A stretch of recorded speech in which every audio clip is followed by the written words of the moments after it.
নমস্কার, কেমন আছেন সবাই? সোমপুরস ফুড ব্লগে সবাইকে স্বাগত জানাই। আজকে বুধবার, সকাল এখন বাজে আপনার 8:30। আমি এখান থেকে এখন ব্লগটা শুরু করছি। আপনারা পুরো ভিডিওটা দেখুন। আশা করি আজকের ব্লগ এবং রেসিপিগুলো সব আপনাদের ভালো লাগবে। আমি এখানে দুটো পমফ্রেট মাছ নিয়ে নিয়েছি, সেটাকে নুন হলুদ মাখিয়ে ভালো করে ফ্রাই করে নিয়েছি। যেহেতু আগের দিন নববর্ষ গিয়েছে, ভেজ খেয়েছিল, তাই ওদের দুজনকে পমফ্রেট মাছ ভেজে দিচ্ছি। ওরা ডাল ভাত আর মাছ ভাজা খেয়ে অফিস যাবে। আর তাদের জন্য টিফিন আমি করে নিয়েছি। ছেলে বলল, মাম্মি আজকে আমি রুটি খাবো না, আমার জন্য একটু পরোটা বানিয়ে দাও। তাই ছেলেকে একটু পরোটা বানিয়ে দিয়েছি।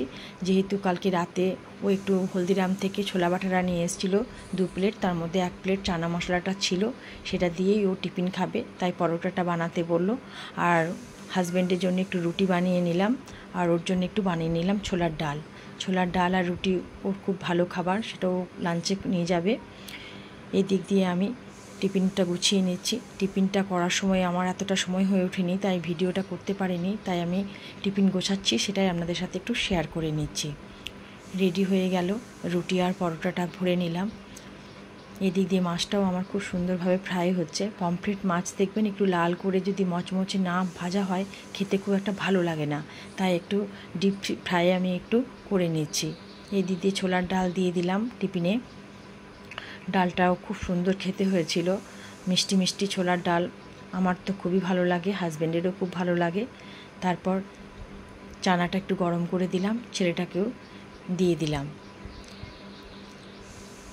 আজকে টক দইটা বাড়িতে ছিল না, তো একটু ছানার জিলিপি ছিল, ভালোবাসে ছেলে খেতে, তো ওর জন্য দুটো আর হাজব্যান্ডকে একটা দিয়ে আমি একদম টিফিনটা রেডি করে নিলাম। এটা আমি বলতে পারেন আমার একটা সবথেকে সকালের বড় একটা কাজ হচ্ছে এই টিফিন প্যাক করা। এটা হয়ে গেলেই মনে হয় অনেকটা কাজ আমার এগিয়ে গেল। এদিক দিয়ে মাছটা আমার একদম ফ্রাই হয়ে গিয়েছে লাল করে, সেটা আমি এবার তুলে নিচ্ছি। এরকম মাছ ফ্রাই খেতে কাদের ভালো লাগে অবশ্যই কমেন্ট করে জানাবেন। তারপর আমি নিয়ে নিয়েছি একটু লাউ ছিল বাড়িতে, লাউ আর একটু চিংড়ি মাছ। ভাবলাম আমার জন্য একটু লাউ চিংড়ি বানাই, আমার ভীষণ ভালো লাগে লাউ চিংড়িটা খেতে, তো সেই রান্নাটাই আজকে আপনাদের সাথে একটু শেয়ার করে নিচ্ছি।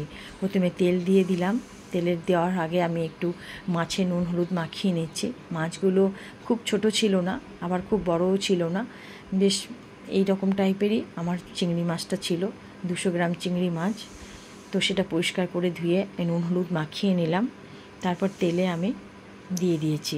এখানে খুব ডিপ করে মাছটা আমি ভাজবো না। চিংড়ি মাছ সবাই জানেন, ডিপ করে ভাজলে কিন্তু খেতে খুব একটা ভালো লাগে না, আর শক্তও লাগে, তাই একটু হালকা ভেজে সেটাকে আমি তুলে দেব। এই আমি যেভাবে চিংড়ি মাছ করছি, লাউ চিংড়ি, সেটা আপনারা কারা করেন তারা কিন্তু অবশ্যই আমাকে জানাবেন। আর এইভাবে যদি না করেন তাহলে একবার করে দেখবেন, আশা করি আপনাদেরও খুব ভালো লাগবে। এইভাবে আমার সব মাছগুলো আগে তুলে নিলাম। তারপর তেলে একটু কালো জিরে দিয়ে দেবো। যেহেতু মাছ দেখবেন চিংড়ি মাছ ভাজতে গেলে কড়াইয়ে একটু লেগে যায়, তো সেই কড়াইয়ে ওই তেলেই আমি একটু কালো জিরে দিয়ে দিলাম। 2 সেকেন্ড মতো কালো জিরেটা আমি একটু ভাজার পর লাউগুলো আমি দিয়ে দিলাম। এখানে লাউ অনেকে সেদ্ধ করে দেয়, বাট আমার কচি লাউ ছিল, তো ভাবলাম সেদ্ধর দরকার হবে না, তাই আমি একটু তেলে কষে নিয়ে এটাকে রান্না করব। আমার এই লাউ চিংড়ি হয়ে গেলে আর ভাতে কিছু লাগে না, কিন্তু আমার যেহেতু আজকে অনেকগুলো সবজি করা হয়ে গিয়েছে, তাই ভাতটা আজকে মনে হয় খুব ভালোভাবেই আমি সার্ভ করে নিয়ে খেতে পারবো। চিংড়ি মাছটা আমার ভাজা হয়ে গিয়েছে, এবার ওই তেলে আমি লাউটা একটু ভেজে নিচ্ছি। স্বাদ মতো এবার একটুখানি যা যা মশলা দেয় সেগুলি আমি একটু অ্যাড করে নেব। একটু নুন, একটু হলুদ, একটু লঙ্কা গুঁড়ো। এখানে জিরেটা আমি দিচ্ছি না, জিরের গন্ধটা আমার খুব একটা ভালো লাগে না লাউ চিংড়িতে, তাই জিরে গুঁড়োটা আমি দিচ্ছি না, আপনারা পারলে দিতে পারেন। 2 কাঁচা লঙ্কা আমি দিয়ে দিলাম। এইভাবে 2-3 মিনিট আমি একটু মিডিয়াম টু হাই একটু আমি ফ্রাই করে নিলাম।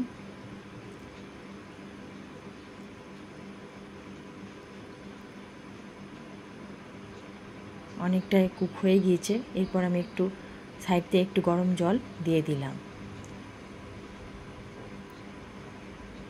একটু মাখো মাখো না হলে বেশ খেতে ভালো লাগে না, তার জন্যই জলটা দিতে হলো। 3 মিনিট আমি ঢাকা দিয়ে রেখেছিলাম। লাউ আমার সেদ্ধ হয়ে গিয়েছে, কিন্তু জলটা আমার অনেকটাই আছে, তাই এটা এবার আমি সিমে আরও 7 মিনিট মতো হতে দেব।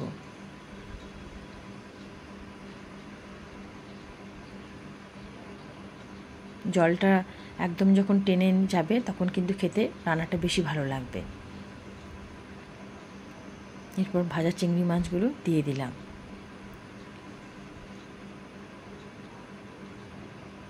চিংড়িটা একটু বেশি দিলে আমার মনে হয় খেতে বেশি ভালো লাগে, তাই আমার লাউয়ের থেকে চিংড়িটা একটু বেশি লাগছে।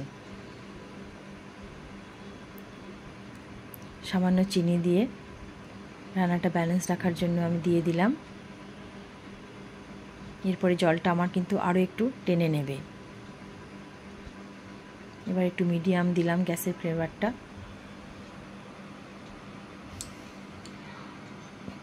দেখুন জল আমার একদম টেনে নিয়েছে, লাউ চিংড়ি কিন্তু একদম রেডি হয়ে গিয়েছে। এবার আমি পাত্রে ঢেলে নিলাম।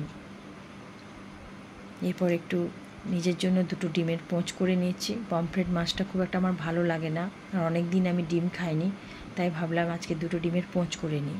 ডিমের পোঁচ কাদের কাদের ভালো লাগে অবশ্যই কিন্তু কমেন্ট করে জানাবেন। এইভাবে আমি ডিমের পোঁচটাও করে নিলাম। তারপর ভাতও বেড়ে নিয়েছি। ভাতের মধ্যে আজকে ছিল লাউ চিংড়ি, একটু বরবটি আলুর তরকারি, পটল আলুর তরকারি, আমের জেলি, আর এই 2টো ডিমের পোঁচ করে নিয়েছি। আর আমার একটু লঙ্কা খুব ভালো লাগে, কাঁচা লঙ্কা ভাত দিয়ে খেতে, তাই আমি নিয়ে নিয়েছি। ভাত টাত খাওয়া হয়ে গিয়ে এরপর আমি 2 ঘন্টার মতো একটু রেস্ট নিয়ে এখন বাজে বিকেল 5:30, আমি আবার কিচেনে এসে পড়েছি।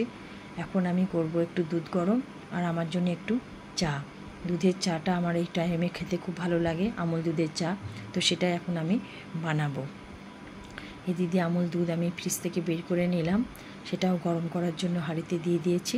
আর এই দিয়ে আমুল দুধের চা করবো বলে জলটাও দিয়ে দিয়েছি। আমুল দুধের চাও বা কজন খেতে ভালোবাসেন অবশ্যই কমেন্ট করে জানাবেন। আর গুড়ের বাতাসা আমি দিয়ে দিলাম। এইগুলো একটু পুজোতে দিই, পুজোর প্রসাদ কী করব, তাই ভাবি চা বানিয়ে খেয়ে নিই, 2টো কাজই একসাথে হয়ে যায়। আমার গুড়ের বাতাসা দিয়ে চাটা খেতেও ভালো লাগে আর পুজোর প্রসাদটাও খাওয়া হয়ে যায়। এইভাবে আমুল দুধটা দিয়ে একটু গুলে নিলাম। এই একটা টাইমে আমি চা খাই, আমার ভীষণ ভালো লাগে এই টাইমে আমার চাটা খেতে, তো নিজের জন্য একটু ভালো করে বানিয়ে নিলাম। এই বিকেলে ঘুম থেকে উঠে 5:30টার সময় কারা কারা চা খান বা চা খেতে ভালোবাসেন সেটাও কিন্তু আমাকে কমেন্ট করে জানাবেন। আপনারা কোথা থেকে দেখছেন সেটা কিন্তু আমাকে অবশ্যই জানাবেন, তাহলে আমারও খুব উৎসাহ লাগবে ব্লগ বানাতে। আপনাদের আশীর্বাদে আমি 6000 পেরিয়ে গিয়েছি সাবস্ক্রাইবার। এরকম আমার পাশে থাকবেন, আশা করি ভালোভাবে আমি এগিয়ে যেতে পারবো। আমার চাটা হয়ে গিয়েছে, চায়ের রঙটাও দেখুন কত সুন্দর হয়েছে। তারপর এসে টিভিটা একটু চালিয়ে নিলাম। এই টাইমেই আমি একটু টিভি খুলে নিউজটাও শুনি, একটু আমার সিরিয়ালও দেখি। আমি একটা সিরিয়াল দেখি, স্টার জলসায় হয় রোশনাই, সেটা আমার খুব ভালো লাগে, একটাই সিরিয়াল দেখি। আর এই টাইমে আমি হটস্টার চালিয়ে একটু দেখে নিই।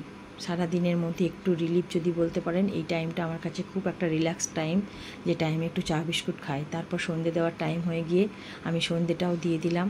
সমস্ত ঠাকুরের কাছে প্রার্থনা একটাই, সবাইকে সুস্থ রেখো, সবাইকে ভালো রেখো ঠাকুর। সন্ধে দেওয়া হয়ে যাওয়ার পর আমার হনুমানজি সবসময় আমার পাশে থাকেন, মহাদেব, লক্ষ্মী গণেশ, লক্ষ্মী নারায়ণ, সমস্ত ঠাকুর কিন্তু আমি রাখি আমার বাড়িতে। আমার খুব ভালো লাগে সমস্ত রকম ঠাকুরের পুজো করতে। তারপর আমি ডাইনিংয়ে লাইট জ্বালিয়ে আমি আবার একটু ওয়াক করতে যাব ইভিনিং। এখন সন্ধ্যে 6টা বাজে, আমি এই টাইমে প্রতিদিনই ওয়াক করতে যাই। তো আমি সেটা হয়ে গিয়ে ওয়াক করে এসে রাতের ডিনারের জন্য রুটি বানিয়ে নিয়েছিলাম, দুধ রুটি, ছেলে হাজব্যান্ড আমি সব নিয়ে নিয়েছি। তারপর রাত এখন বাজে 11টা। আমার কিচেন টোটালি একদম ক্লিন হয়ে যায়, আমি একদম বেসিংয়ে বাসন রাখা পছন্দ করি না। ব্লগটা কেমন লাগলো অবশ্যই জানাবেন।